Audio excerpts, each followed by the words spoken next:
എൻ്റെ പേര് കൃതിക കെയർ. ഞാനിവിടെ പറയാൻ പോകുന്നത് ക്യാരറ്റിനെ കുറിച്ചാണ്. ക്യാരറ്റ് ഒരു വേര് പച്ചക്കറിയാണ്.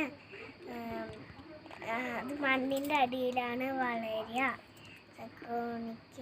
അത് ഓറഞ്ച് നിറത്തിലാണ് വളരുക. അത് വളരെ രുചിയുള്ളതാണ്. അത് കോൺ ഷേപ്പിലാണ് കാണപ്പെടുന്നത്. ആരോഗ്യത്തിന് നല്ലതാണ്.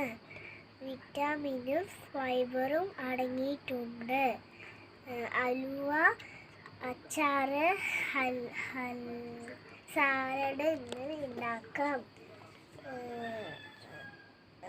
വേവിച്ചിട്ടും വേവിക്കാണ്ടും കഴിക്കാം. കണ്ണിൻ്റെ ആരോഗ്യത്തിന് നല്ലതാണ്. ക്യാരറ്റ് കഴിച്ചാൽ ബലം ഉണ്ടാവും. എനിക്ക് ക്യാരറ്റിനെ വളരെ ഇഷ്ടമാണ്. Thank you.